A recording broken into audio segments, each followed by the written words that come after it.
Race weekend and playoff weekend in Indianapolis. The Bulls starting lineup for Game 4.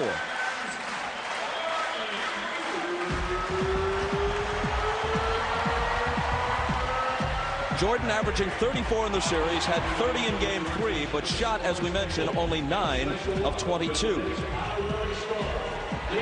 Dennis Rodman has said, I have to start to be my most effective. Phil Jackson apparently disagrees. Kukoc will start. Rodman comes off the bench today. Concerning Reggie Miller, Phil Jackson said, look, we have to assume that if he plays, he's 100%. We're not concerned about it. Of Reggie Miller's 28 points in Game 3, 9 came in the first 4 minutes, 13 in the last 4.5. Rick Smits, not much of a presence for them in Game 3. They won anyway. Dale Davis starts, but Antonio Davis has been playing the important minutes down the stretch.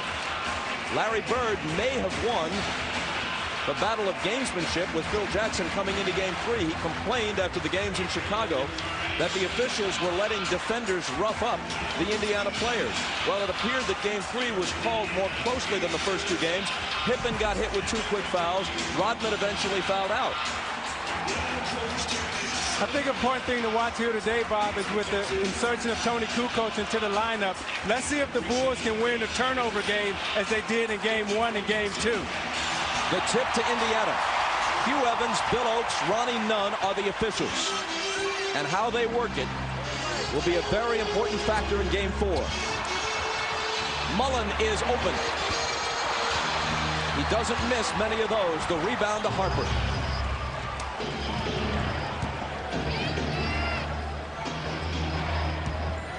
Kukoc on the run. You can see what that matchup does. Quickness goes to Tony Kukoc. Now on the other end, they'll try to pound the ball inside to Dale Davis. Remember in Game 1 with Kukoc on him, he had a big first quarter with 8 points. Harper up on Miller. Jackson open for 3.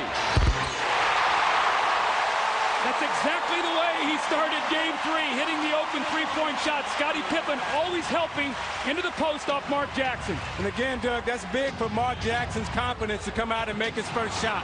Jordan spinning on Miller and then throwing it away, trying to find Harper.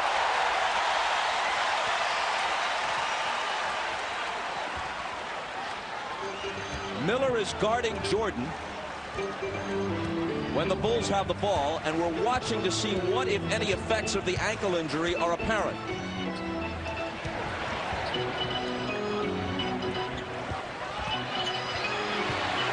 Smits turns on Longley. The hook.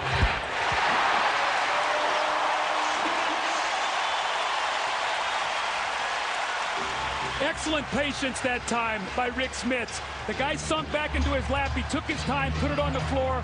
A great little jump hook in the lane. Scottie.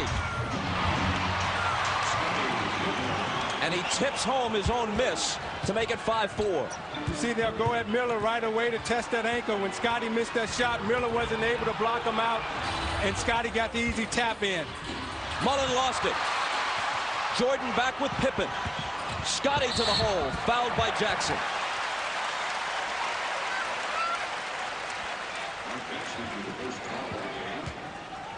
Now, I sprained my ankle in the playoff game. Now, the toughest thing for Reggie Miller is going to be backpedaling right there. You see, he has to change direction. And it's going to be tough for him to defend, change directions, and pivot off that ankle.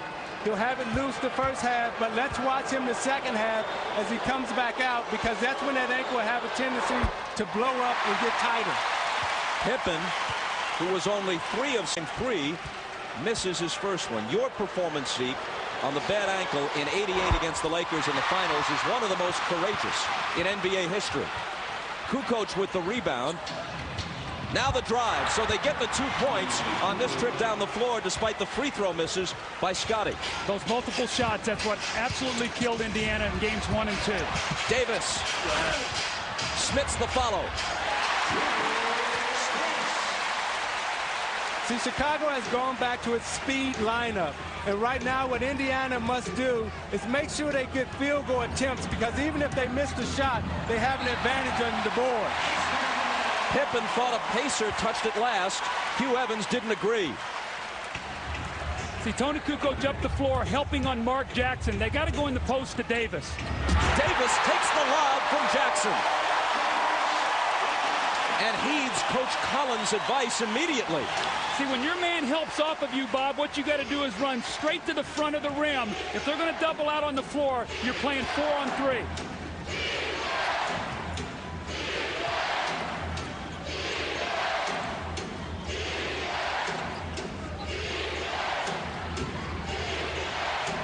Kukoc cross-court to Harper. Misses the three. Loose ball to Smits, and Kukoc with a foul over the back.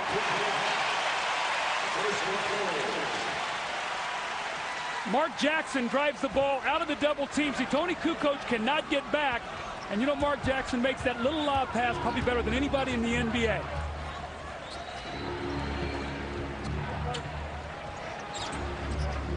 Mullen faking on Jordan. Jackson behind the back to Smits.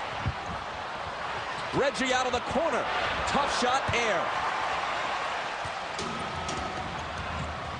Pippen dishes to Michael.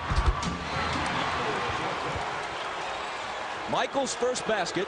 9-8 Pacers. Transition defense. Reggie could not get back out of that corner. The Bulls had numbers and took advantage. Smits throws it away right to us.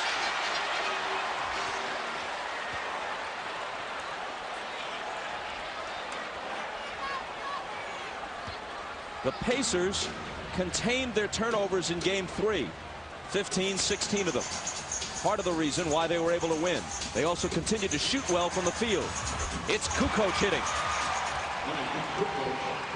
The Pacers have continually outshot the Bulls, but because Chicago has had such a huge advantage on the boards, especially the offensive boards, and they forced more turnovers and gotten more shots, they've been able to win 2 of the 3. Bob, they're averaging 10 more field goal attempts a game and 8 more free throw attempts a game. That plays into exactly what you're saying. Their percentage is lower, but they're able to shoot a lower percentage because they're getting more shots because of the steals and the offensive rebounds. Foul was on Longley. Pacer ball from the side. The Pacers have shot 50% in the series and lost 2 of the 3 games. Another Chicago foul. Longley again, his second. This is nothing new for him. Early foul difficulties. See what Rick Smits is trying to do, he's trying to establish post position, and he wants to move Longley around.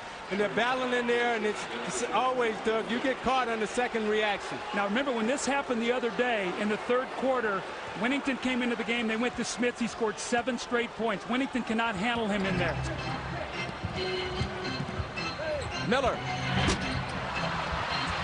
Smits. They let him play. There was some contact, no whistle.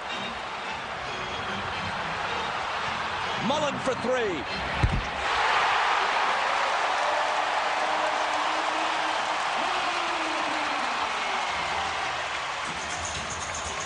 Michael over Miller. Can't tie it. Reggie has the rebound.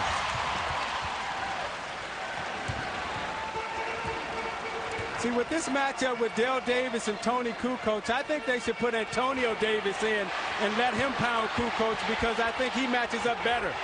Smits hits the hook, and the Pacers lead at 14-10. That's the matchup. Bob, the NBA game is a game of matchups. If you see one you like, you've got to go to it and take advantage of it. Wennington in for Longley, driving and hammered by Dale Davis.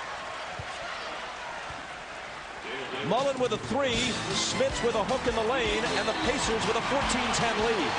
Now, Mullen has been shooting the ball extremely well. The only problem has been so close to him. That time he got some free air, and he was able to get the shot off. You see Smits being guarded by Wennington and puts it on the floor and goes right to the middle for his little easy hook. Rick Smits off to a great start, and they need him today with Reggie Miller hobbling. He's been very active in the post. He comes across the lane against Luke Longley with a jump hook. The offensive rebound, a little push on Tony Kukoc, a little banker. Once again, the hook shot in the lane, this time over Wennington. You see his numbers in the series, not enough shot attempts, especially in Game 3. Only 6 shots in 28 minutes. Today, he's taken 4 already in the first 5.5 minutes of the game.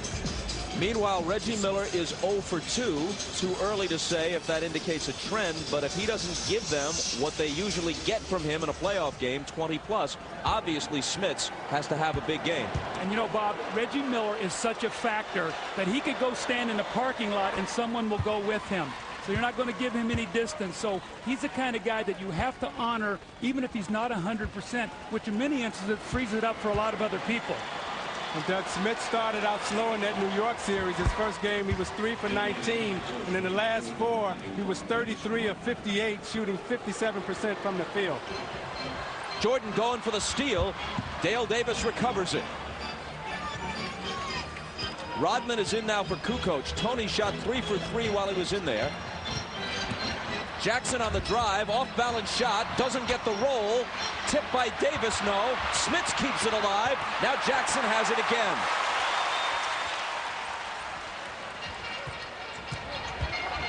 Mullen tries to scoop in between 2 defenders. Another try, and a third. But still there's a lid on the basket. Rodman wrests it away and may get a technical here. He slams the ball to the floor. And they don't tee him up. Dennis Rodman will have part 2 of his interview with you, Bob, on our halftime feature, so we want to make sure everybody stays around. You did a terrific job with that. I think a real candid talking there by Dennis Rodman. Let's go to Ahmad. All right, thanks, Bob. Dennis Rodman, who normally when he doesn't start, keeps himself warm by riding an exercise bike or walking on a treadmill. He doesn't have either one of those here. He's been very stiff sitting on the bench. I asked him, would that layoff hurt him? He said, obviously it will because I'm the same age as you are. He's actually a little younger than I am, Bob. Jordan's shot is shoved back in his face. Here's Jackson. Rick Smits wants the ball. Give him the basketball. He's just got a big block. He scored. Throw him the ball. They do. Rodman is on him, giving away lots of height. Jackson open. Short. And Rodman wrests the rebound away from a teammate. See, they know Winnington Smith, so now they put Rodman into guard, and he'll try to use his leverage because he doesn't have the size.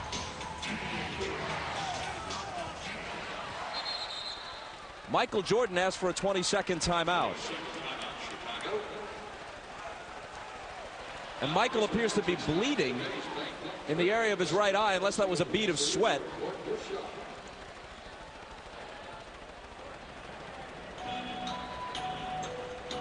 The block by Smits, the save by Mullen. See, I think he got caught hit. He got hit right in the eye after the block. You see Smits come down, and as he extends, I think he gets hit right there. He turns around and look. He say no foul. Referee say no blood, no foul. He say I'm showing blood. So with 5:01 to play in the first, Michael Jordan is out for a while with his team down by 2. One of the things that's been obvious in this series is the aggressive team, the team that's come up with the loose balls, has won each of the games. Today, the Pacers are a little quicker to all those loose balls. You thought 3 possessions here, the Pacers came up with every one of them. Kukoc comes back in.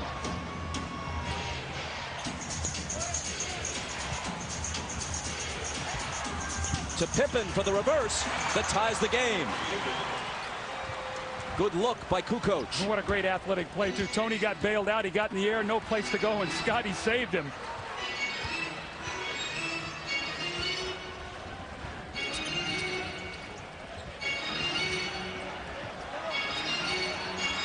Mullen out to Jackson. 4 seconds to shoot. Dale Davis will, and he gets the roll. See, I think Indiana's going to have to make a decision. They don't like to double team in the post, but anytime Reggie Miller is guarding Tony Kukoc or Scottie Pippen, they're taking him into the post, and I don't think physically he can handle them one-on-one down there. Miller pokes it out of bounds away from Kukoc. You see, Mark Jackson came that time to give him a little help on the spin, but he's not physical and strong enough right now to hold those guys in the post. Well, I think Jalen Rose is going to come in the game to guard him. I think Larry Bird sees the same thing. Isaiah does not like the matchup. They do not want to double team because then that messes up the rebounding. So they like to stay at home on their people. That's why you saw the substitution. Jalen Rose has had 1 good game in each playoff series so far for Indiana. They need a few more. if they're to somehow get by Chicago. Hold on, Mullen fouls Pippen. Reggie Miller goes to the bench without having scored so far. Jordan is in the locker room having a cut in the area of his right eye attended to. And Michael was only 1 for 4 from the field before he went out. Ahmad Rashad is back in the Bulls locker room. As soon as he has some information, he'll pass it along to us. Mullen goes out, and Derek McKee is in to replace him. That was the second foul on Chris. Harper into the lane, slicing through. Nice move. Rick Smith just does not have the quickness to jump out and trap that screen and roll. So anytime he's involved, the Bulls really look to turn the corner and get it all the way to the basket. Harper did it that time with his left hand. Jackson from Smits. The follow by Davis.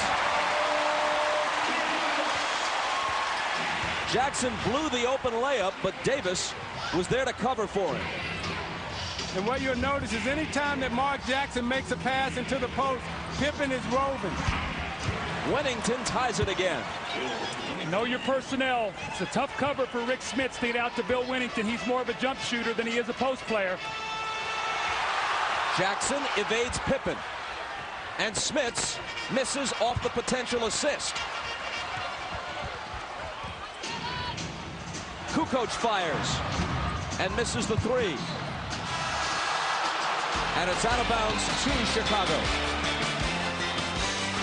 Back to Market Square after this. As most of you know, it is an NBA rule that you cannot be on the floor with an open wound unless the bleeding has been completely stopped. You cannot play, no matter how much you may want to, no matter who you are. Pippen's pass deflected. Scott Burrell into the game now. That's an early substitution for him. We've seen in the first 3 games either Randy Brown or Steve Kerr. It looks like Phil Jackson wants to go with a bigger perimeter team. Scott Burrell in for the first time. Pippen a long one. And the rebound to Antonio Davis. Now let's see if Indiana goes to Antonio Davis right now. Dale Davis guarded by Kukoc. Harper's on Jackson. Trying his post-up game now. We haven't seen much of that in this series. And Harper blocks it.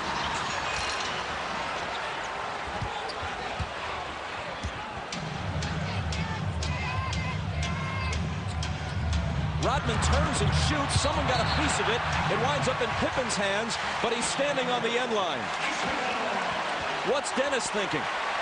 Well, right now, Rodman is just trying to get into the game. He has a hard time coming off the bench. Chicago has made the gamble that they'll try to force turnovers and they'll sacrifice his rebounding. Right now, he's just trying to get himself into the game. He's on Antonio Davis, who backs him down and shoots. It's off. Dale Davis takes it and hits. The muscle of the Pacer front line has really hurt Chicago anytime Longley's gone out of the game. He's really their only big body other than Rodman. They need to keep going to the offensive boards, Bob. That's 10 offensive rebounds here in the first quarter. Harper hits it. It's a 2-point basket. His foot was just on the line. Tied at 20. Here's Michael Jordan coming out of the locker room. The cut has been bandaged. He's headed for the Chicago bench. Jalen Rose, quick catch and shoot, overshot it. That's a tough shot for Jalen Rose. He's not a catch and shoot shooter. He has to put it on the floor and create a shot. Pippen puts it on the floor and with the left hand completes the drive plus the foul. The Bulls are in front. Michael returns to the bench and immediately returns to the lineup. Here he comes.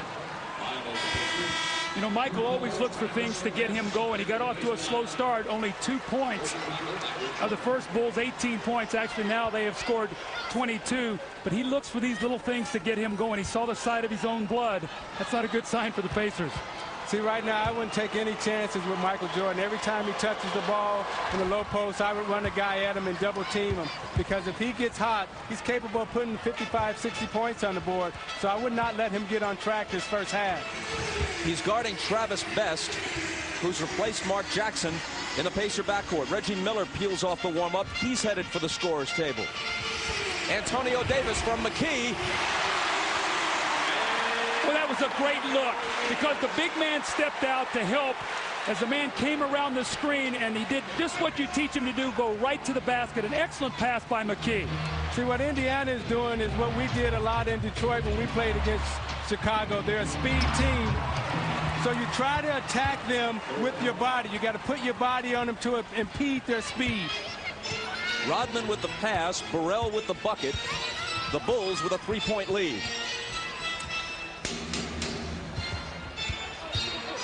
McKee working on Pippen, left hand. Hold on, there's a whistle before the shot. No basket. Pippen's first foul.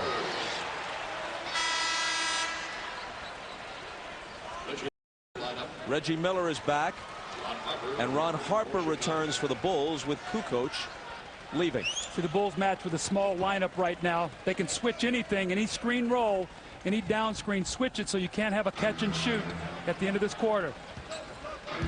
Game clock overlaps the shot clock by a couple of seconds.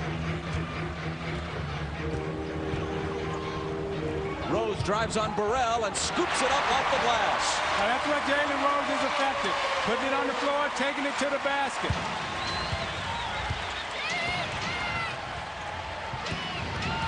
Jordan with 5 seconds. Baseline. Did Rodman touch it?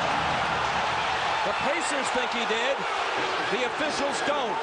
I guess they ruled that was an air ball, not in the cylinder, because Rodman definitely... Yeah. Lift your foot, Dennis. Dennis, lift your foot.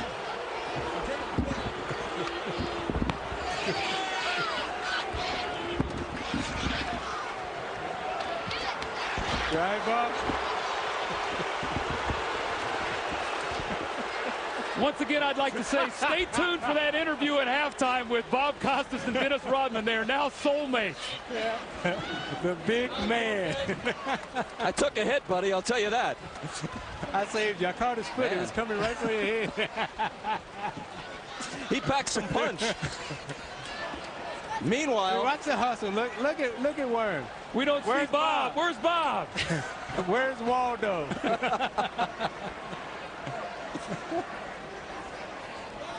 So I guess you know him a little better than now, Humbug. Yeah, we're getting to know each other very well this weekend. Some sort of real bond is developing. He can't stay away from me.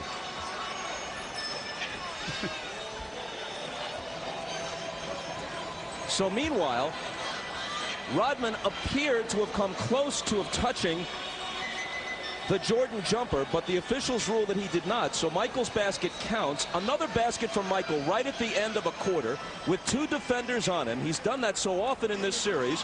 They count the basket. It gives the Bulls the lead. And now it's Pacer ball from the side with 1.2 seconds left. Now that's a good play as long as the ball is not in the cylinder. Got to catch and shoot. It's Best. Short.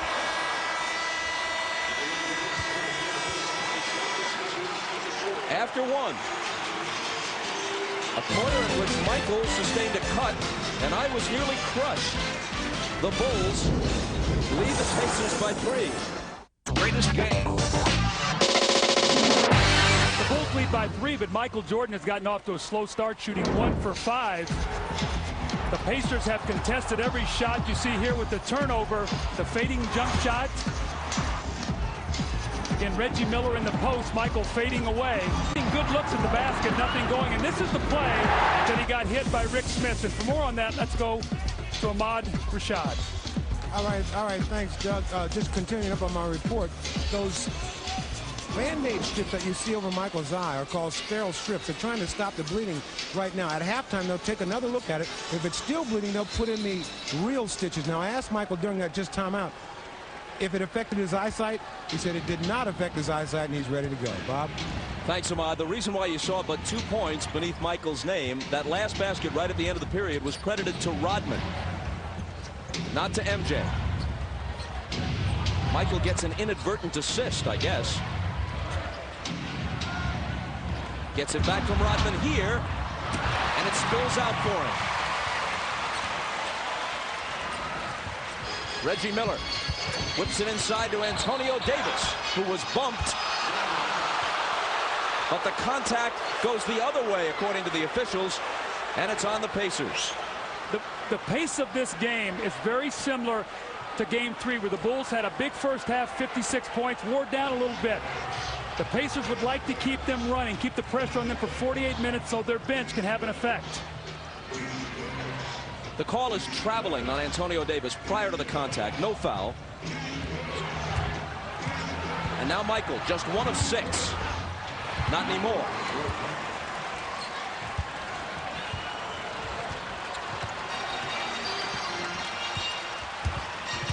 Kerr on Best.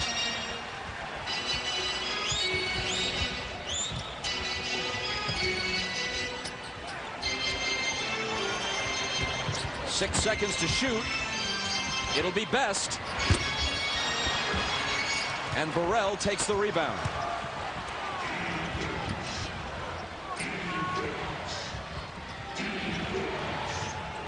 Kerr from Rodman, double teamed on the baseline.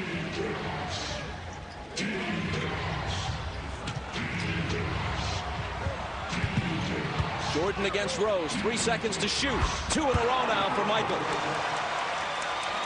I wouldn't take any chances. You got to go get him, Doug, because right now this game is kind of getting away from you a bit. Best around Kerr. Pacers suddenly trail by 7. Davis a chance to cut into it, and goes.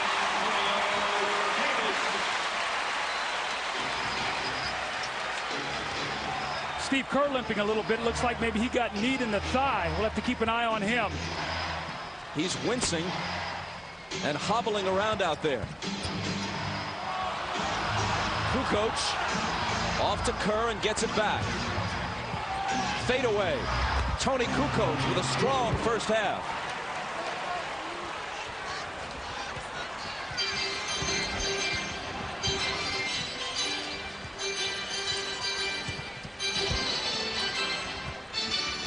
McKee from the head of the key. And the loose ball bounces to Jordan.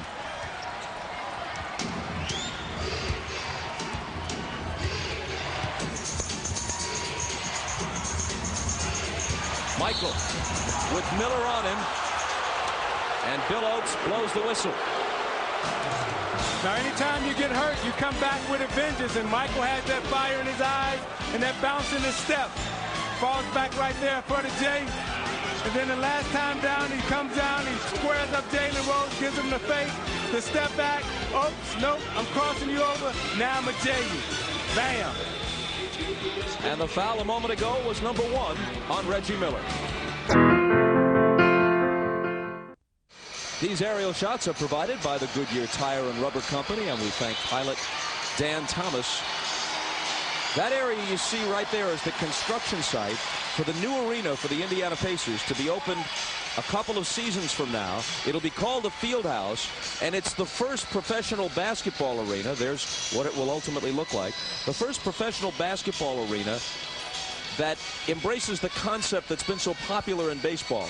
Camden Yards, Jacobs Field, all the new retro-style ballparks. It'll have the feel of an old-style college field house, but with all the amenities that fans demand, the club seating and the luxury boxes and whatnot. Should be terrific. Here's Kukoc dealing to Longley and out to Rodman. The Bulls lead it by 7. Kukoc missing short. Larry Bird has come back in with Rick Smits, who got up to a great start. With Reggie Miller not being able to get off offensively, they're going to have to get him some shots. Smits connects. Boy, they listen to you, don't they? He's off to a great start. You can't let him get lost out here. Big men sometimes will drift on you because you have to bring the ball to them, and sometimes they won't demand it. Michael starting to heat up after a slow start.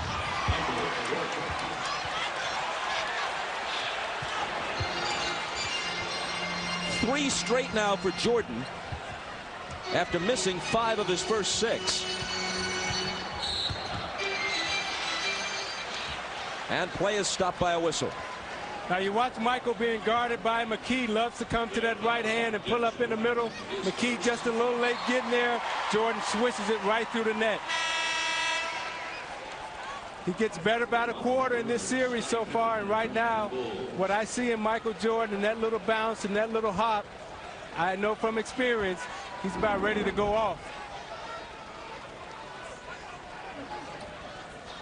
Foul on Rodman was his first. Pippen and Harper are back in. Best. And once again, play is stopped. The foul is on Michael, his first. One of the things we talked about was Travis Best's speed and quickness hurt the Bulls the other day. They went with a smaller lineup. Today, they're going with the bigger lineup. They're keeping Pippen on McKee. They're letting Michael guard Best.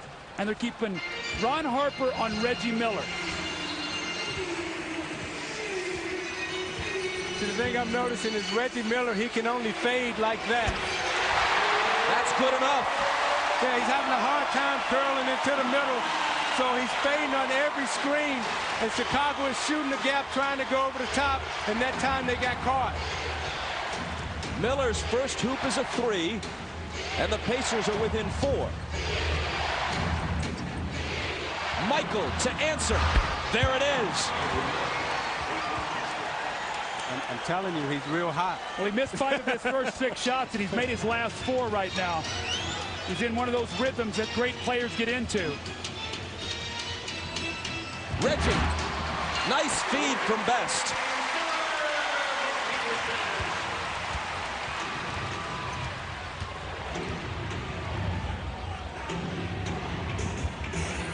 Chicago by 5. Longley off the Pippen pass. Weak side rotation that time, uncharacteristically very slow by Antonio Davis as Smith stepped out. Your big guy's got to step over and give some help.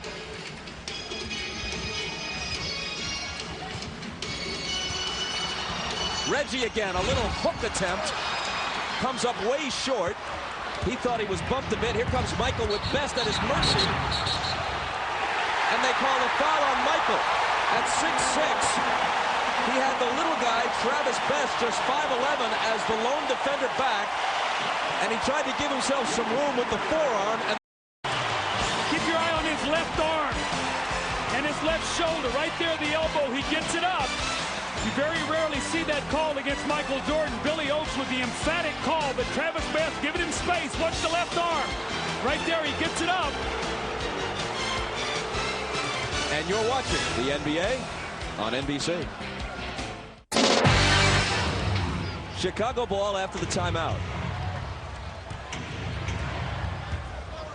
Their lead is 4. Now Travis Best is guarding Jordan in the post. Michael knows it. Michael knows it. See, Reggie Miller came down to try to double team, but it was too late. He had banked it off the glass already.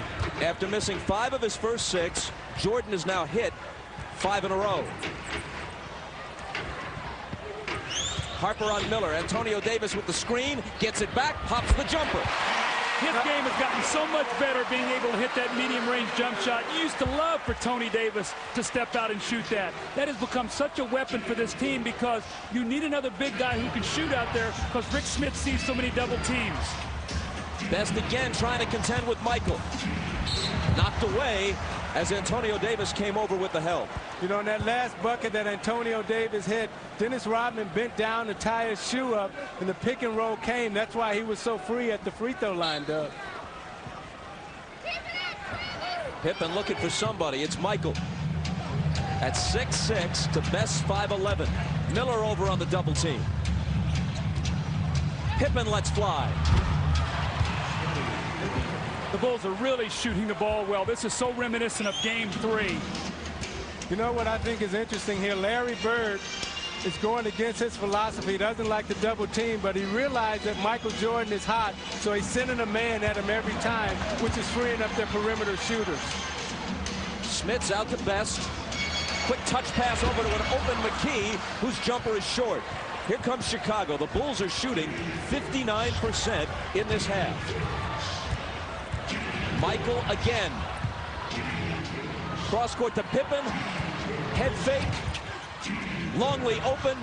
Great ball movement and a Chicago basket. So that's what happens when you double team. Now you get yourself rotating the people. You run at Pippen, he pump fakes you. He gets in the lane. You run at him and you kick for the easiest shot. That's why you don't like to double team. But the gamble that you take when you double team is you say, we're going to make everybody else beat you because we know Michael Jordan will beat us.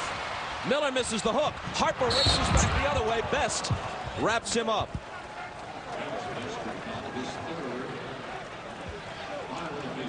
Now you watch Jordan being guarded by Travis Best. Immediately he'll take him down to the post. He gets him there, turns away from the double team, banks it right off the glass. Now Indiana going against their philosophy, double teams Jordan. They swing it around. Pippen catches Davis coming, steps back, and drills the J. And then coming out again. You see Ron Harper here at the free throw line. Now you watch the good ball movement by Chicago. Jordan reads the double team. They swing. They kick. Look at Longley draw Smits to the middle, sitting there wide open for the J. That's why Chicago is so good, because of their spacing, but the willingness of Michael Jordan to give up the basketball and accept the double team.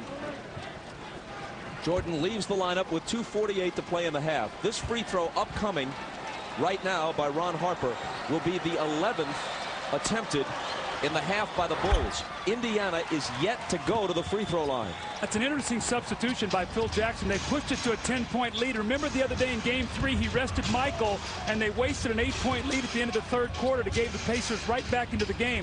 Let's see if the Pacers can make a dent into this lead. This is the biggest lead of the game for either side. Mark Jackson. 5 seconds to shoot. Smits loses it. And they do not beat the shot clock.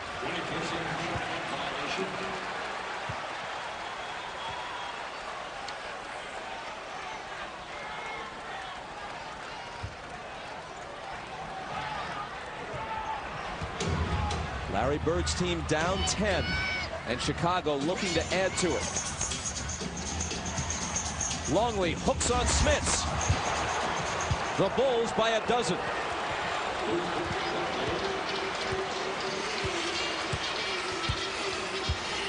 Chicago well aware that Utah has swept Los Angeles. Jackson's pass finds Smits, who is bumped and fouled, and he'll become the first Pacer to go to the free throw line. And if in fact the Bulls wind up in a finals rematch with Utah, they'd like to get there as soon as possible, because the Jazz will have home court advantage anyway, and right now they're resting up and waiting. So the longer this goes for a veteran team like Chicago, the worse it is for them, at least in theory, against Utah. That's why winning today and giving themselves a chance to wrap it up Wednesday night at home on NBC, beginning at 9 Eastern, 8 Central, is so important.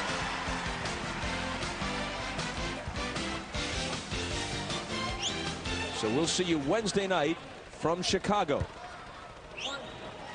Michael Jordan back into the game, so Phil really gave him a 2-possession rest, realizing the importance now. They've got the Pacers on the ropes. They're down by 11 with Smith shooting this free throw to try to make it 10, which he does. But if the Bulls can push this to 14 or 16, it will be a big cushion for them going in at the halftime.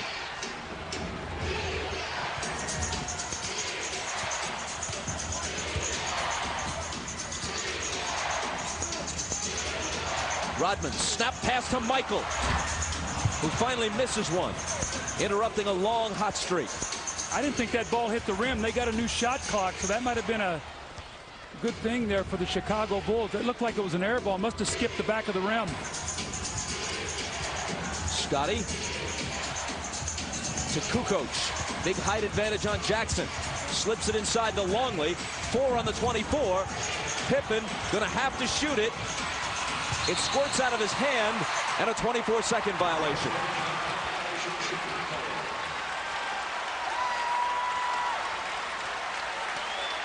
The turnovers are even, 5 apiece. Scottie Pippen went to Tony Kukoc. He said, take your time. You've got a mismatch. Back him down. Don't be so impatient. And see, with Pippen, Kukoc, and Jordan in the lineup, you're always going to have a mismatch, and Chicago just have to be patient enough to find which one. McKee on the drive, And the floater is good, plus there's a foul. Bob, I can't tell you how big this last minute and a half could be for Indiana. The Bulls had pushed it to a 12-point lead. McKee here with the great drive on the baseline. He loves to go left, even though he's a right-hand player. The little flip shot and the foul. Now he has a chance to cut it to 7. If they can get a couple defensive stops, and they can go in maybe down 5 or 7, that would be in pretty good position based on how well the Bulls have shot in this first half. The foul on Longley was his 3rd. 3-point play.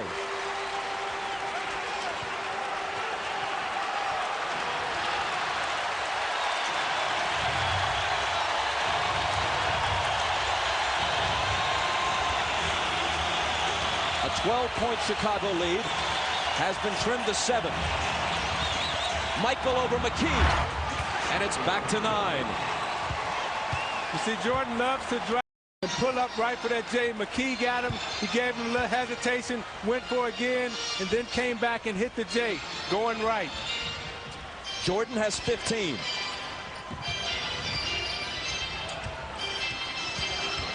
Jackson left alone, drills a 3. And Scottie Pippen backed off into the passing lane, turned his head, didn't think Jackson could make the 3, and Jackson drilled it. Now Michael Jordan will take the ball up the top against McKee. Let's see if they run at him and get it out of his hands. Michael has punished McKee at the end of quarters in all 3 games.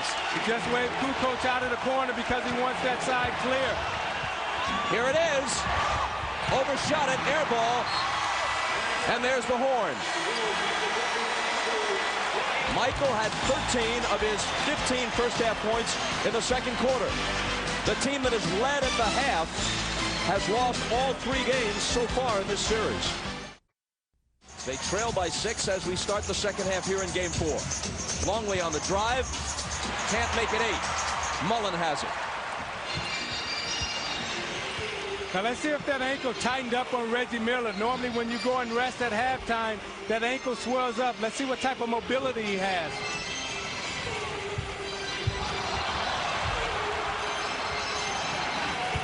Smits, jumper over Longley, no. Rebound Rodman.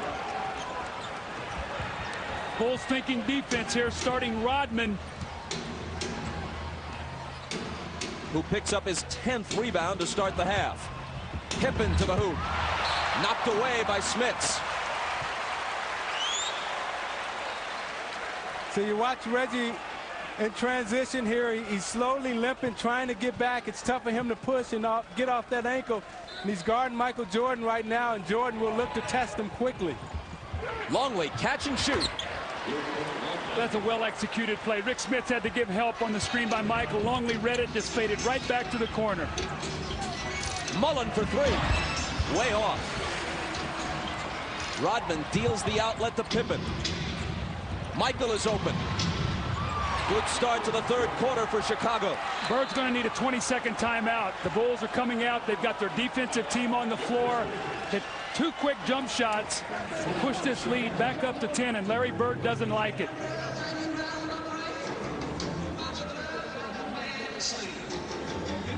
Let's take a look now at Luke Longley here. We want to watch him, and we're going to see right here. And as Michael comes off this screen, watch what Luke Longley does. Watch Rick Smits.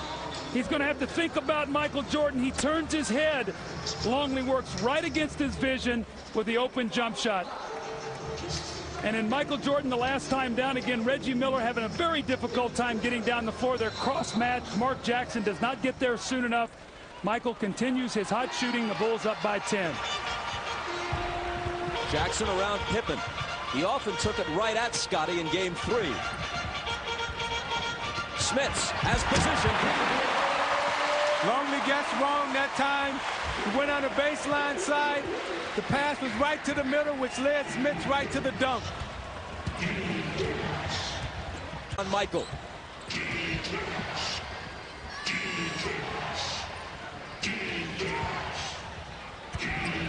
Jumper over him. Rodman with a great tip. It was a great tip because Dennis Rodman boxed Dale Davis in. He boxed him underneath the basket. So when the ball came off, he had enough space to tip him. And Pippen is hit with the block. That's 3 on Scotty. What I see on this play is an animated Dennis Rodman. The Rodman that we know with energy, playing a little bit on that edge.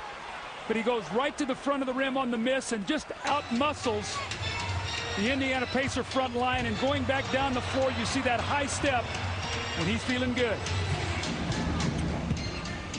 Mullen.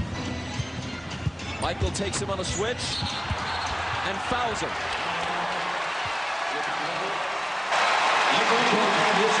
That's Michael's third.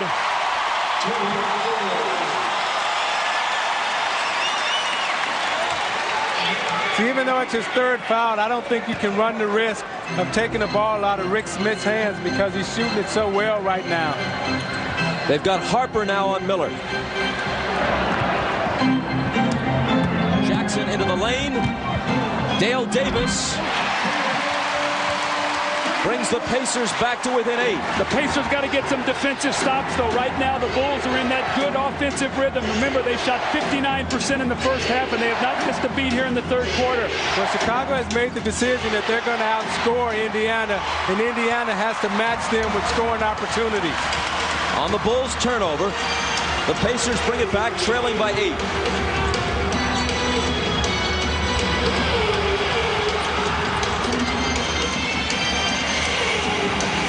Smith draws a double team. Jackson penetrates, kicks it back out to Rick for the baseline J. See, Bob, what you're getting there is Mark Jackson is throwing the ball in the post. Pippen is helping on the kick out. As Scotty's going to him, he's driving the ball to the basket and getting some dribble penetration. Longley misses with the left hand, and Mullen has board position on Rodman. Jackson pushes it back the other way. Inside, Davis is all alone.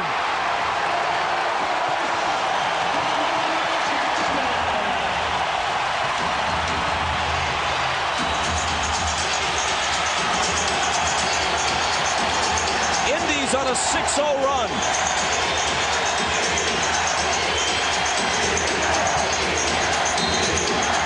And Mullen bumps Jordan to pick up the foul. Rick Smith really working hard in the post. You see Pippen going back. As he attacks, Mark Jackson penetrates. Look, Smith slides out to the open area where Mark Jackson can find him. Those are the little medium-range jump shots that Rick Smith has lived off this season. Smith has 14 on 6 of 8. The foul on Mullen was his third. Michael through everybody, but can't finish it. Mullen kicks it out to Jackson.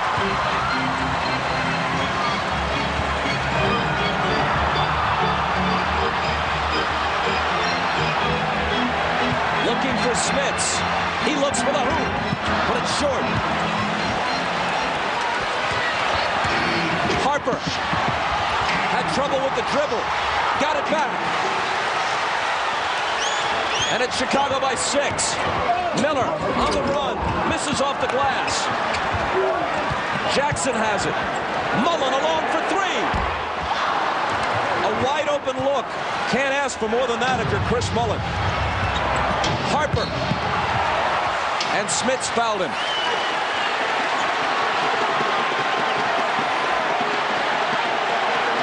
Look at Rodman with the smile on his face, trying to provoke something out of Smits. Well, he knows Smits right now has it going offensively. And one of Rodman's traits is to try to knock you out of the game mentally, try to ruin your concentration. It's important for Smits to keep his concentration. You see he gives the hard foul, which is Indiana's philosophy. No free layups. You're not going to get anything. Harper takes it. Rodman comes over, and right now he's trying to say, hey, let me knock you out of your game a little bit. Let me see if I can get inside your head, make you concentrate about Dennis Rodman, and forget that you have to go down and score baskets.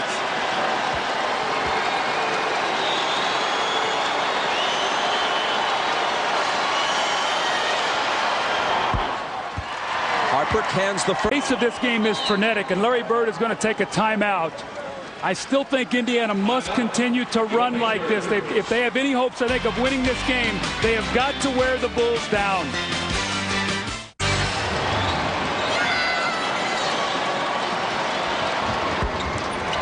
Harper puts the Bulls up by 8. See, I think Larry Bird's going to have to make a decision here to bring Jalen Rose in this game. Chris Mullin is struggling. He's only 1 of 7, although he has 7 rebounds. But I think they need the ball handling and scoring of Jalen Rose. Jackson coming off several screens into the lane, can't hit it. But Smits can. His best game of the series by far. More aggressive, more demanding of the ball. 16 points. Jackson battling with Harper. Longley and Smits go to the floor. And it's Indiana ball. Jackson and Harper, one-time teammates with the Clippers, really going at one another. That was a good defensive tap by Jackson. Anytime Jackson can get his body on you and get his hands inside you, he's very strong. And he was able to tie up Ron Harper and tap it on the backside.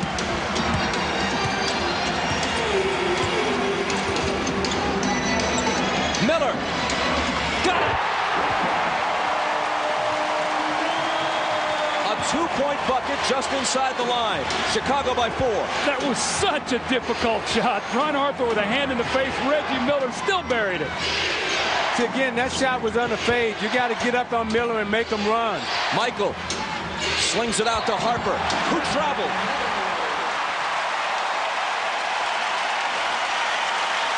Now you watch Miller coming down, and he's limping. He's going to get set, but he can't curl, so you want to get up on him. Harper doesn't make him curl. He fades to the corner and knocks down the J. Reggie for 3. Just short. Pippen has it. 3-on-2 if they push it. Scotty to...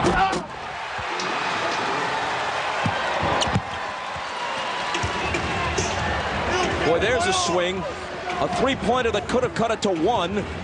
Instead, it ignites a break, and they're down 6.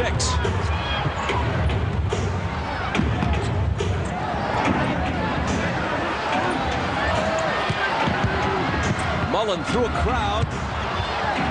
Gotta shoot it quickly. 24-second violation. Against the Chicago Bulls, you cannot hold the ball. Chris Mullin is holding the basketball and trying to get his own shot. He's 1 for 9 now. And again, Jalen Rose only played 7 minutes in the first half. He was only 1 for 2. So they're getting no production from their 3 spot at all today after a huge game from Jalen Rose. We gave him 15 in game 3 and in the victory.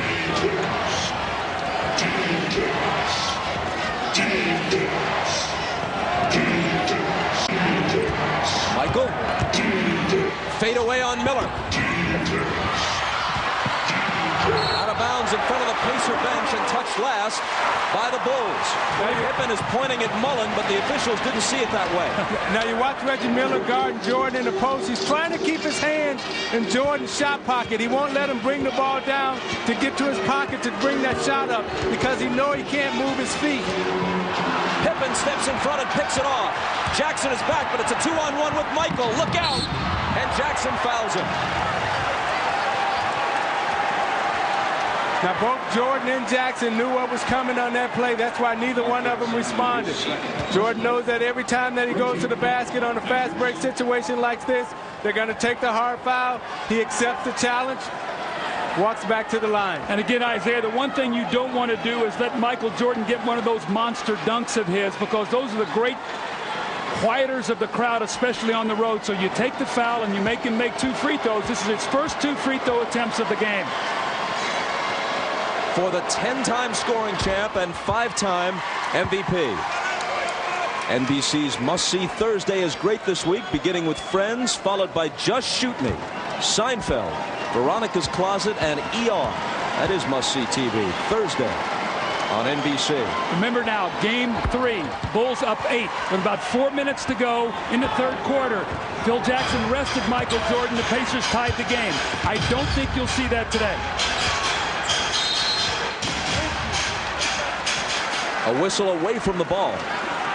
See, Reggie Miller came down 2 plays ago, and he told Hugh Evans, watch Harper holding me, watch him holding me. Ronnie Nunn picks it up on this side. Harper's grabbing. The officials are communicating with each other, and they got the call.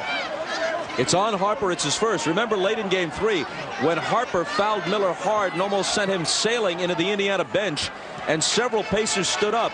Antonio Davis actually said to Harper, "You cross this line and your butt," or words to that effect, "is mine." And speaking of Antonio Davis, he and Jalen Rose had huge games in game 3, and neither one of them have played that much today. Dale Davis spinning, and spinning too much, shuffling the feet and traveling.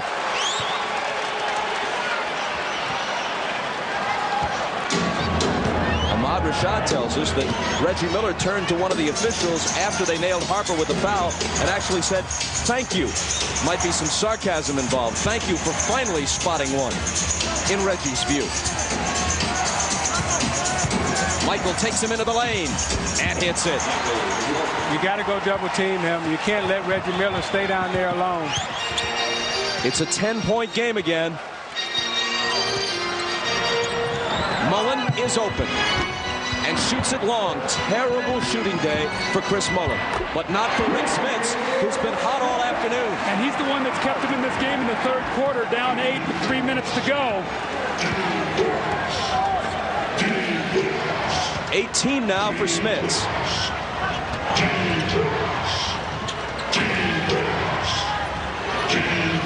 Pippen from Rodman. Here's Longley. And again, it's Chicago by 10.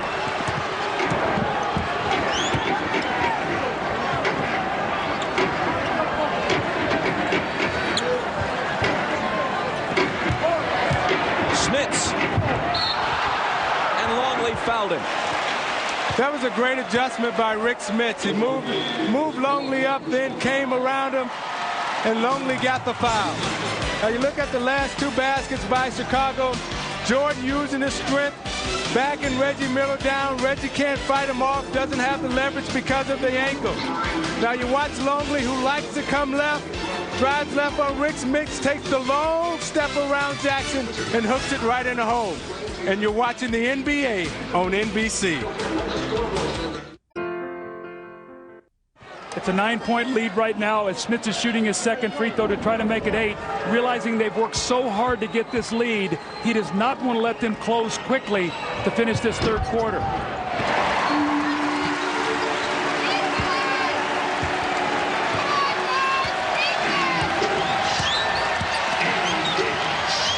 Michael has it with Jalen Rose on it.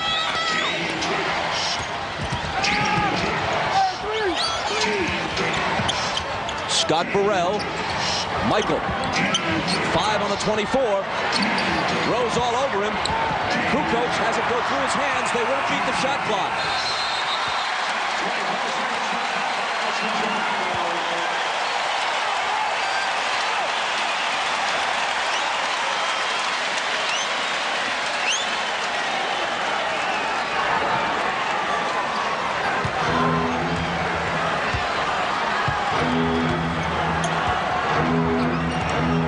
Pippen on Jackson. Mark goes by him. Dishes out to Rose. Now you got Kukoc guarding Smits in the low post. Kukoc will try to use his foot speed to front him. Let's see what Smits does. 4 seconds to shoot. Jackson will. Misses it long. It didn't hit the rim. Kukoc has it.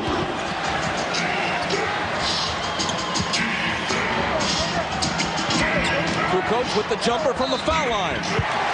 Plus the foul. See, now what this also does is this makes either Rick Smits guard Dennis Rodman or Tony Kukoc. If he's going to guard Kukoc, Kukoc out on the perimeter will do this all day. You saw Antonio Davis tried to help him out, but it was too late. So this small lineup, if Kukoc can front the post and take the ball out of Smits' hands, will be very effective. See, in fronting the post with Kukoc, Smits has to get in deeper, Doug. So when Kukoc does front him, he'll be closer to the rim for the lob. Jackson looking for help. The foul on Antonio Davis a moment ago was his first. Jackson gets it back from Smits and lays it in.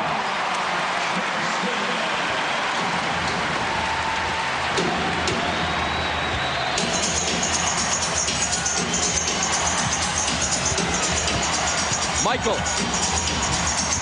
out to Burrell. And now Kukoc. Michael again. Number 23 has 23. See, that's not fair. He drove baseline, pulled 4 guys to him, hung in the air till he found an open guy, then tracked the ball down and got it back and made the shot. And underneath, under all of that, Rodman got hit in the head by an Antonio Davis elbow.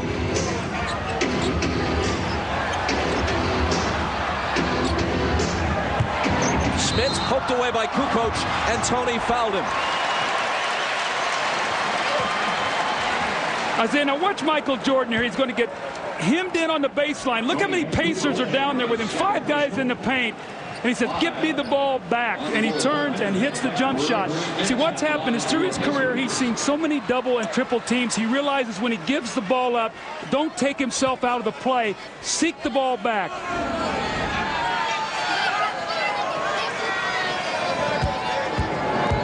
See, Kukoc is using his foot speed, and what Smits has to do when he gets it underneath, he's got to be patient and hold it. He can't go right away, and he's got to let Kukoc settle down. Be a little bit more patient in the post like Michael Jordan is or Karl Malone. Whenever you have a smaller guy guarding you, take your time down there. Smits has 21.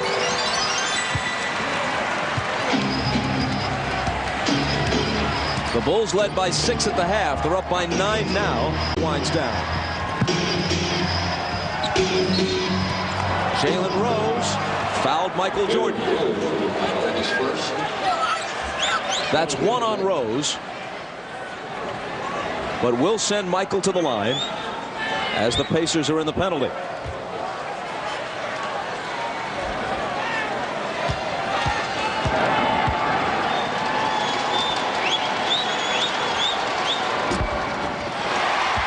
Tonight on Dateline, a decorated Air Force officer had a love affair that sent her career into a tailspin. Was she the victim of a double standard? That's tonight on Dateline. I honestly do not know the answer, but I'm sure that Stone Phillips and Jane Pauley do. A 10-point Chicago lead.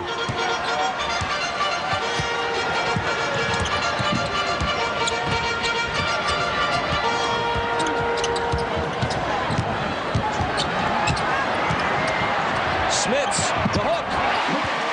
Boy, he's having a good game.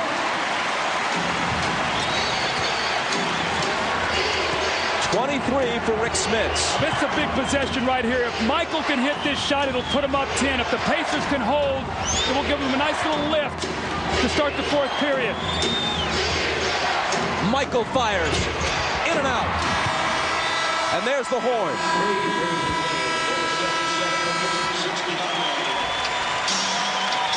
Well, the Bulls led by 6 at the half. They lead by 8 now, but it would have been a whole lot worse for Indiana without Rick Smits. 13 of his 23 points came in the 3rd quarter. Rick Smits having an excellent ball game for the Indiana Pacers. You see he's 9 of 14 with 23 points and doing it a lot of different ways. To step out in the open jump shot. The follow-up on the offensive backboard. The little jump shot from about 17 feet, and then the slip of the screen and the jump hook over Scottie Pippen. Now this is excellent, what Rick Smits has been able to do. But Jalen Rose and Chris Mullin are combined 2 for 12 today. Travis Best in the ball game for Mark Jackson. Let's see if he can provide some speed and quickness for a big 4th quarter finish. As the 4th quarter begins, Jordan is on the bench for Chicago, and Smits on the bench for the Pacers. Antonio Davis with the left hand. And Steve Kerr has returned despite the tender thigh. See, I like when Indiana has Davis in the game because he brings them the energy and the emotion. Kukoc to Rodman, who slings it out to Pippen, and now Kerr for 3. Got it. Now that's a pro. Sits there the whole game with a bruised hip, steps right back on the floor, and drills a 3. That's a pro. What that also does is for Michael Jordan. Since they're in front by 9. Jalen Rose answers with a three of his own. See, these are the two players who were big for you the other night, Davis and Rose. Let's see if they can step up and be big for them again this afternoon.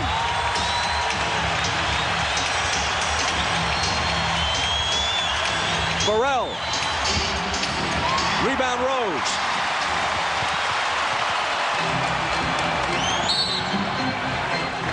And there's a whistle from Bill Oates, a Chicago foul. See, on that last play, let's watch the ball movement of the Chicago Bulls. The penetration, the kick, the movement around the horn, right in his spot. Bam, wide open three.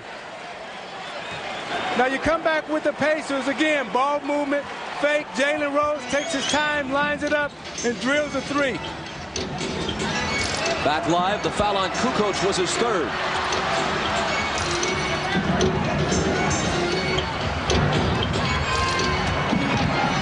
See, Mullen is back in the game for Reggie Miller because Reggie's having a hard time. Jalen Rose is not having a hard time. He hits his second straight three.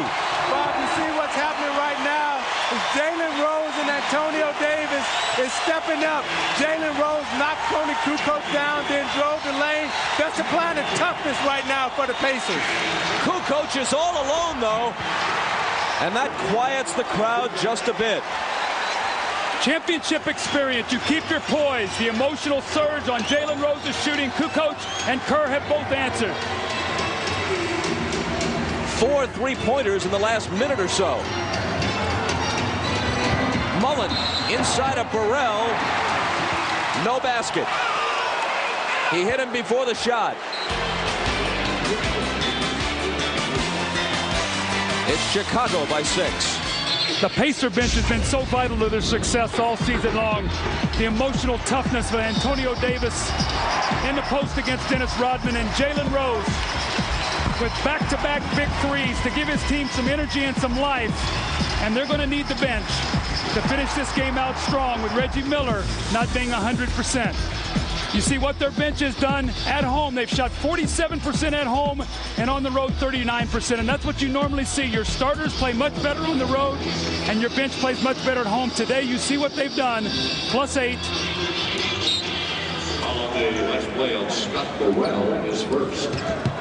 You know, Doug, Rick Smith's playing as well as he's playing. I know Larry Bird doesn't like to play the three big guys together, but I think he should try to play Rick Smith because Mullen is struggling and play Davis, McKee, and Smith together.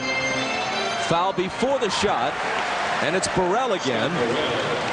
His second. The one thing I like about this lineup, you've got Best, who's a ball handler with quickness. You've got Jalen Rose, who can handle, Mullen, who can shoot, McKee, who can handle the ball, and Davis's toughness. So you have a very mobile team. I think he needs defense and mobility out on the floor right now, and the other's got to pick up the scoring. Rose working on Burrell. Kukoc coming over. A nearly impossible shot won't fall. Here's Michael back in the game. And an immediate whistle at the other end. Michael got a pretty good rest out of this. Well, he got 2.5 minutes, and they only lost 2 points because Kerr and Kukoc both hit big three-point shots.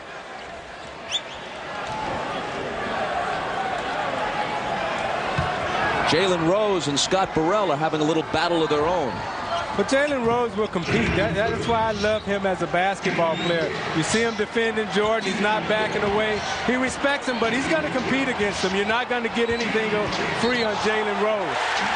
Michael Jordan hit with the offensive foul. That's his fourth. So you look at Jalen Rose, and he's not backing down. He's not conceding from Jordan. You watch him guarding him. He's going to take the shot. You know, out of the Fab Five at Michigan, you talk about Juwan Howard and Chris Webber, but this guy has a chance to be the true star. McKee won't fall. Burrell has it. Got to go strong and finish that shot. No flippers now. Either get to the line or finish.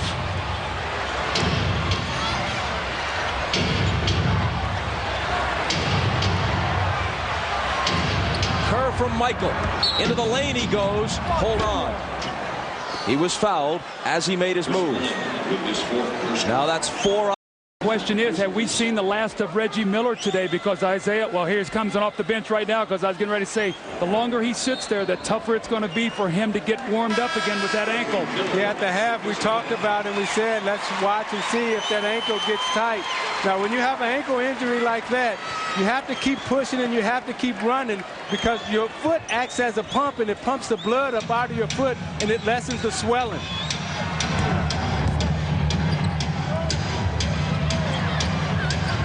Michael, fade away. Got it. Just a blink of the eye between the time he caught it, made the move, and released it. His ability to fade back and create distance. His shot is almost impossible to block unless you come from behind. Pacers trail by 8. Davis spins on Rodman. Out of bounds to the Pacers, no foul. See, they have no post play right now, Doug. Although Antonio Davis is good in the post, he's being guarded by Dennis Rodman. You can't go to McKee on Kukoc because the size is the same. So you're missing Rick Smits inside to give you that strength, and he's playing really well right now. And when you look at Chicago out there, they have no big people. I think what would happen is if he would come back in with Rick Smits, I think you would Phil Jackson immediately counter with Luke Longley. Well, let's see if he does, because here comes Smits. No luck on the shot for Indiana. Pimpin just back in. Knocked away from Michael by Best. And into the hands of Rose.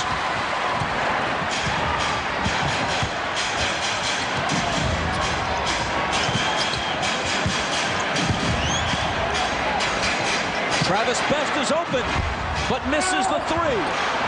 And Rodman is there to one-hand the rebound.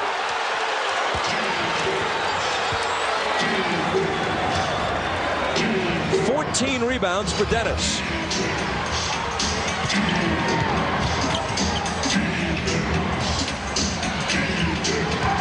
Michael, there was contact, and Rose raises his hand. 3 on Jalen. Chicago by 8. Just under 7 minutes left. Now you see Michael Jordan has 26 points, got off to a slow shooting start, but the battle that he and Jalen Rose is going through right now, you see Jordan backing him down. Jalen is not going to concede. He's a tough competitor. Jordan shoots him with an elbow. Jalen says, okay, next time you try to go around me, there's one for you. Now here's the elbow again from Michael, and the retaliation that comes from Rose. As he goes up, he shoots him with one real quick. Jalen shoots him with one back. That's basketball. That's 2 tough competitors. I think Michael Jordan right now respects Jalen Rose. You saw Michael with the 4 fouls. The last time Michael Jordan fouled out of a game was November of 1991 against the Supersonics. And there it is. Folks in the truck all over it.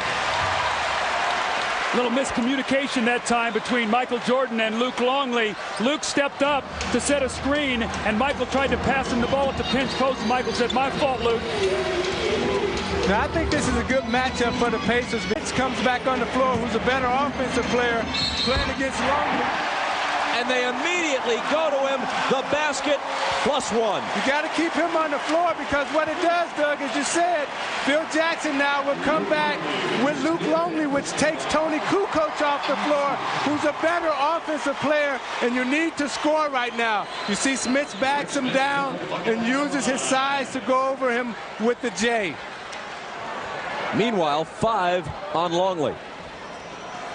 This is the most patience, I think, that I've seen with Rick Smits in this series so far. Anytime he's seen the double team, he's given the ball up. He's starting to punish that double team now. He's big enough to take that ball through people. You remember in the New York series, we talked about this earlier in the game, how he started slow against Patrick Ewing and the Knicks, was 3 for 19, and then he settled into the series. They're back within 5.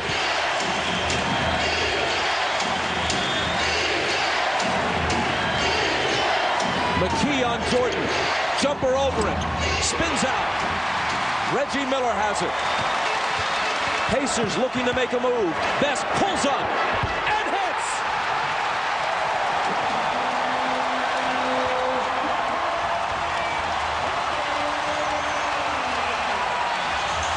Chicago by 2.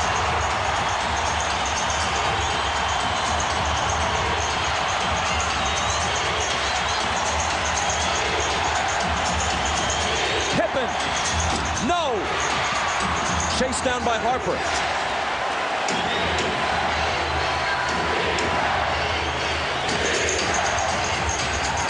The mismatch, Pippen on Best. They spot it, and he scores over the top of him.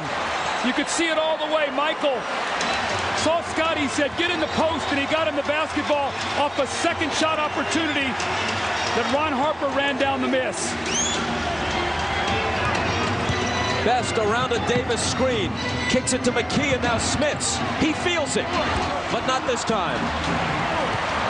Not many guys 7'4" have a touch so soft and confidence in a jumper from that kind of range.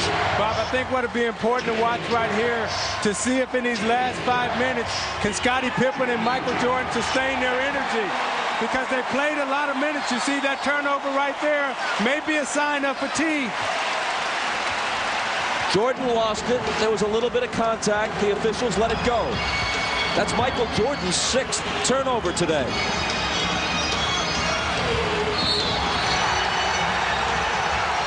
And a foul off the ball, and if it's on Longley, he's finished. And Phil Jackson is screaming at Luke Longley, and he said, Luke, how could you do that? How could you be so dumb? How could you get baited into that? Now you watch this. He's battling Smits. He's battling Smits. He's so conscious of Reggie Miller. He gives him a shove. Running on the back official catches it. And Phil Jackson responds and said, Luke, what are you thinking about? Nothing to say to Longley now, but good day, mate. Well, now Phil Jackson's got to make a decision. If I come back in with Kukoc, I've got a smaller, more offensive-minded team. Bill Winnington has struggled trying to play him. So who is Phil Jackson going to go to? I think you might see Dennis Rodman on him now down the stretch of this game in the last 4:45 as Kukoc comes back into the game. Then what we'll see is a replay of Game 3 where Antonio Davis totally dominated Tony Kukoc inside. And it'll be interesting to see if Travis Best can read the mismatches. Does he decide to exploit Smits or Davis? That was the 15th foul, so the Pacers are shooting. The Pacers have only committed 3. Remember how critical fouls were. The Bulls missed 4 of 8 free throws in that furious finish the other day.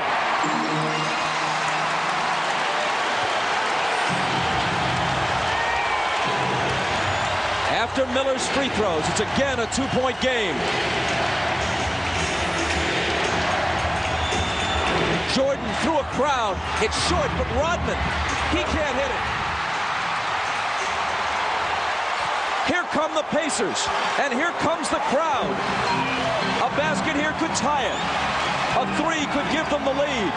Now they have Kukoc guarding Smits. McKee for the lead. Indiana by 1.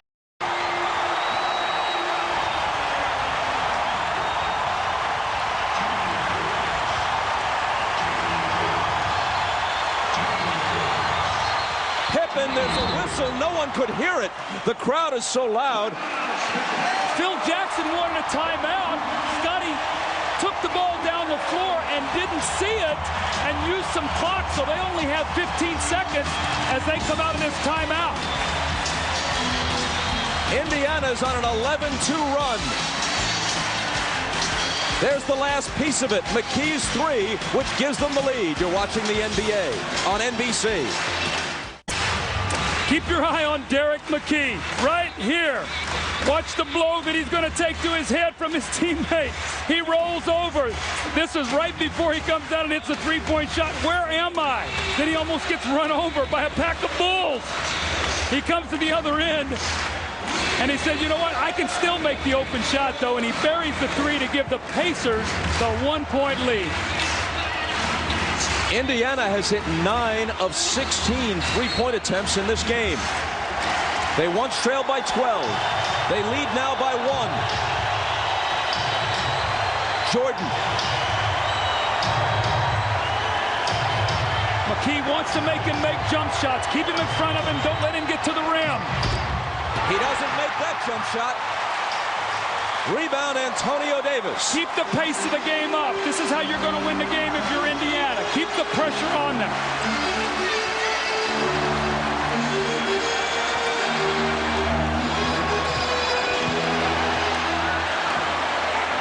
on the shot clock. McKee, no look pass to Davis, who's fouled by Rodman. Reggie Miller was begging for that basketball. He came up on the screen on the weak side, wide open, but Travis Best was looking the other way. You watch him come around here on the curl, and he's clapping. Look at me, look at me, look at me. Get it right here. Oh. See, now, one of the things that's happened now with Indiana, they've put about 4 or 5 different players, as we see Davis missed the free throw. Bob, they've guarded Michael Jordan with Mullen. They've guarded him with Miller. They've guarded him with Rose. And now they've guarded him with McKee. They're trying to keep a fresh body on him. Derek McKee at 6'10" will force Michael Jordan out on the perimeter to try to make him make jump shots. Antonio Davis comes up empty. The foul a moment ago on Rodman was only his second. And that's the same guy that made the 2 crucial free throws at Game 3.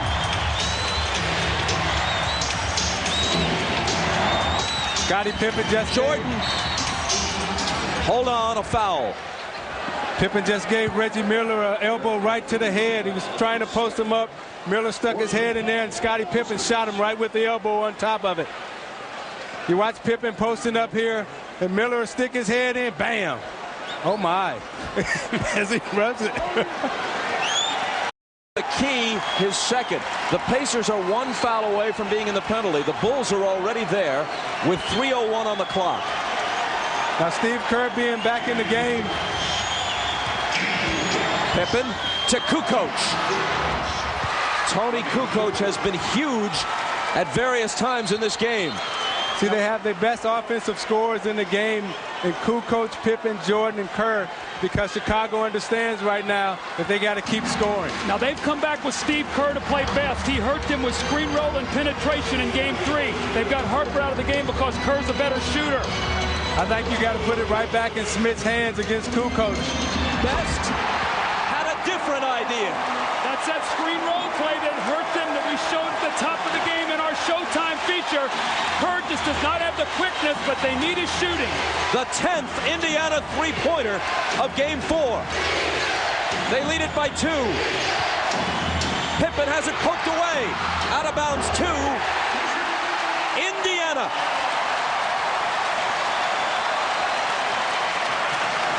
Bob, one of the things here, Reggie Miller is one of the best in the league. If he catches the ball off the screen and he knows you're in the penalty, he will throw his body in you. Let's see if he tries to do that to Michael Jordan. Again, they're going with Best down the stretch, as they did in Game 3 instead of Mark Jackson. It's Smits on the run. It spins out. Rebound, Rodman.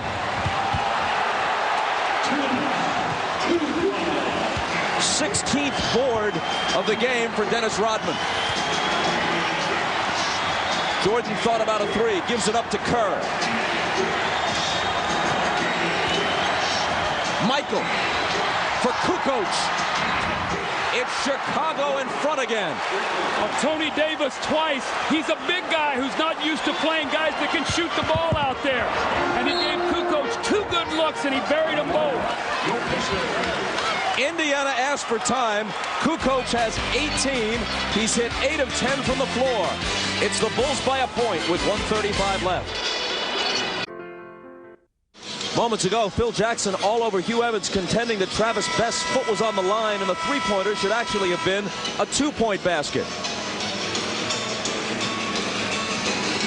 We'll get a look at it, and we'll show you Travis Best's foot right here on the line. And we can even get a better look. I think we'll be able to see it from a different angle here. But his foot right there, just his toe barely on the line. And we see it right there. And that should be a 2-point shot. You know, and if you're an official and you're watching that and you have to look at it real quick, you're looking at Travis Best with black shoes. Got the black line. It's kind of hard for you to take a quick look and decide which is which.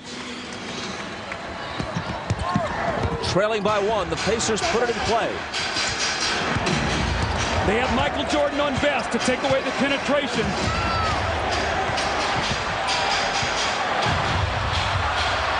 Smits comes out the screen for him.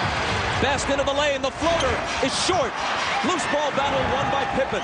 See, Smith had Kukoc pinned deep into the lane, but Best missed him because he was dribbling the basketball. That's one of the problems with Best as a point guard, that he dribbles. Jordan against McKee. 4 seconds on the shot clock. It'll be Michael, and it'll be Chicago by 3. That was Michael's first basket since 8:07 remained in the game. He has 28. Indiana season riding this last 40 seconds.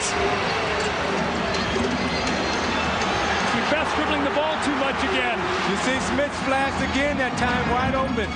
But Best took it to the hole and banked it in. With 33.5 on the clock, it's a 1-point game. Another memorable Memorial Day game shaping up for these teams. In this decade, the Bulls swept the Pistons and went past the team that had haunted them and on to their first NBA championship in '91 on Memorial Day.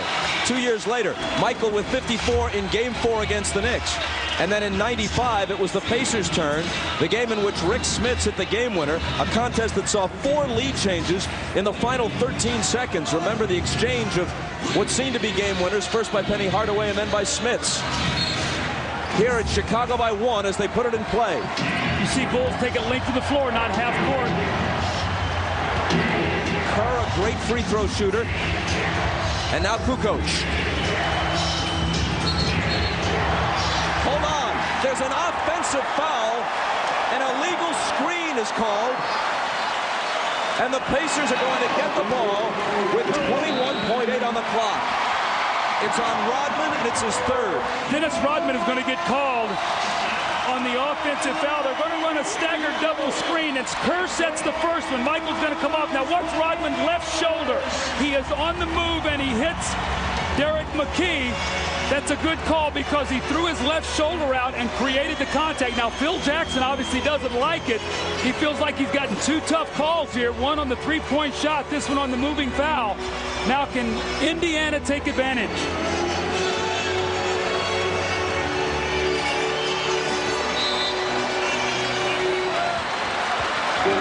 Best brings it out of the backcourt, confronted by Jordan. Reggie Miller, Harper on him. Reggie on the move, finds Best, deals it out to McKee, and it's knocked out of bounds by Jordan, who comes over to get a piece of it with 6.4 on the clock. Now Indiana runs a great set play here to free up Reggie Miller. Rodman or Kukoc must switch this, or Pippen, and then watch McKee, the inbounder, stepping back in. Indiana has a timeout. They elect not to use it. McKee looking. Gets it in for Miller, batted away, grabbed by Pippen, and they have to foul him. Harper and Reggie Miller. This has been brewing since Game 3, when Harper fouled Miller hard late in the game. Right in front of the Chicago bench.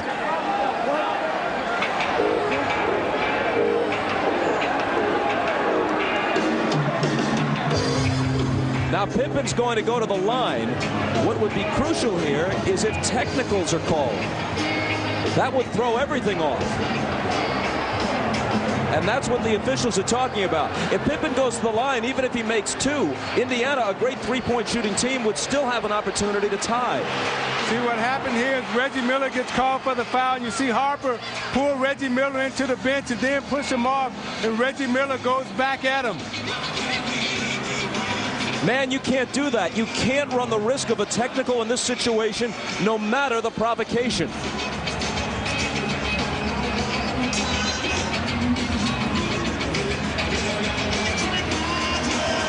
The officials, we haven't seen an indication yet, they may have decided that they don't want this game and the possibility of a trip to the NBA Finals to be decided by a technical foul shot.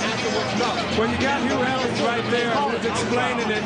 He's been in these situations before, and he knows how to handle this type of situation. It's very emotional right now for the players. He's been there, so he's going to make the right call. He's going to settle everybody down, walk them to the free throw line, and the players will decide the game, not the officials, and that's the way it should be. Scottie Pippen has had a great game. 12 points, 10 assists, 7 rebounds, and a pair of steals. But he's only 2 of 5 from the foul line. And on Saturday, he was only 3 of 7. Derek McKee walks over and whispers something into his ear. Remember last year in the finals when Pippen walked up to Karl Malone as he prepared to shoot crucial free throws and whispered, "The mailman doesn't deliver on Sunday."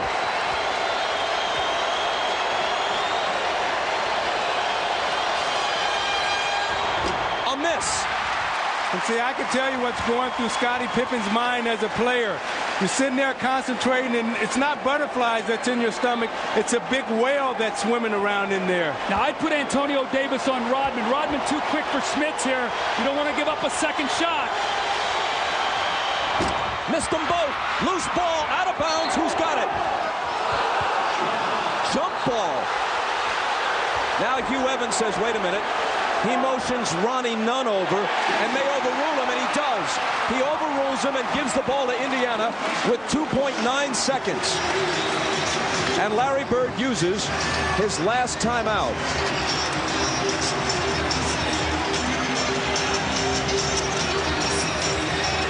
Michael Jordan is going to come over the top of this loose ball, and you're going to see his left hand looks like he knocks that ball out of bounds very close. Now, Ronnie Nunn did not have a good look at it. Hubert Evans on the other side saw it.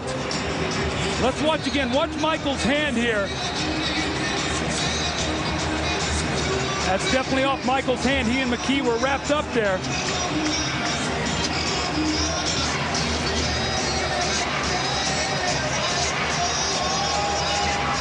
Whoa, that's close. Man, that is really close. You know, we have the option to sit here and watch it from about 3 different replays. Now, Indiana's getting their 3rd chance here to try to win this game. See, I think you got to go back to Rick Smits right into the hole. He's being guarded by Kukoc, and take your chances there. If Indiana scores here, this series might very well go the limit. If they don't score, you have to think it's very likely that the Pacers will be finished Wednesday night in Chicago, where the Bulls are 27-2 in the playoffs over the last 2 years. So these next 2.9 seconds may be worth several days for the Bulls in terms of rest. If they can end it now, they pick up important time to rest up for Utah. Let's go back to the scuffle in front of the Chicago bench.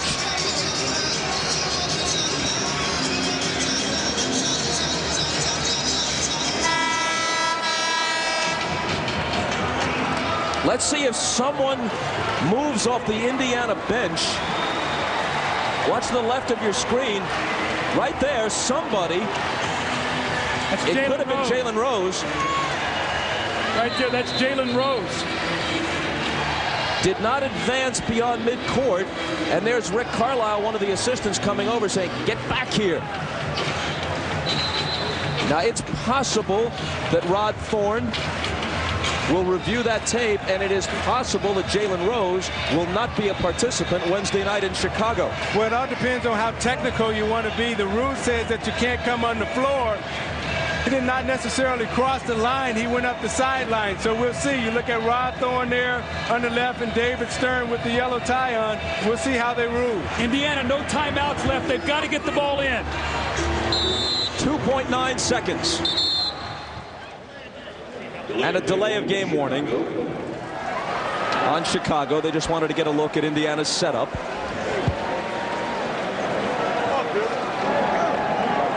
Kukoc is on Smits.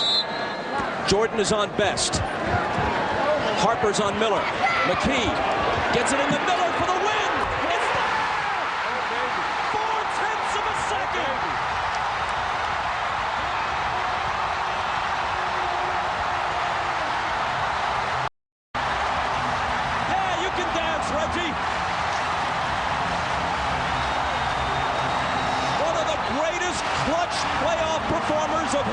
generation has apparently done it again.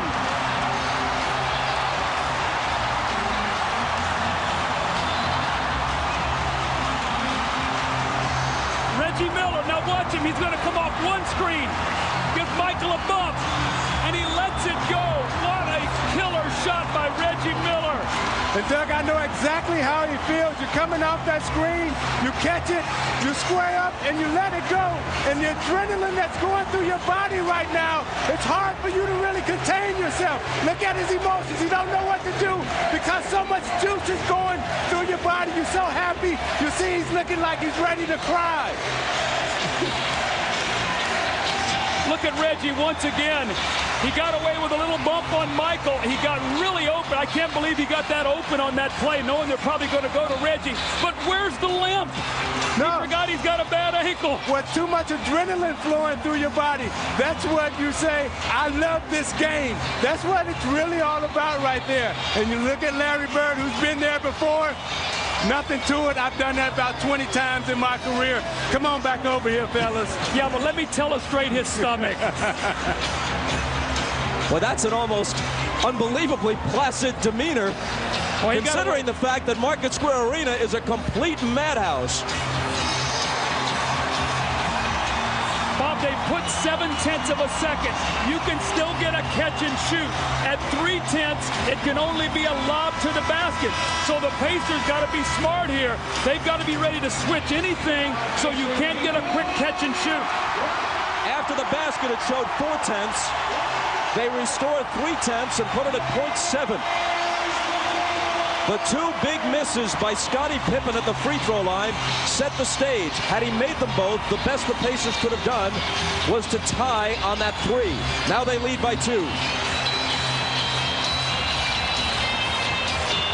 Now they've got their biggest man, Rick Smith. He's got to get up all over Tony Kukoc because they do not have time to throw it back to him for the shot.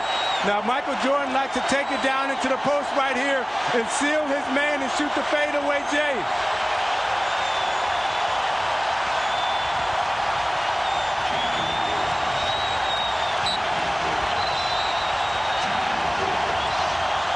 Kukoc to Michael at the buzzer.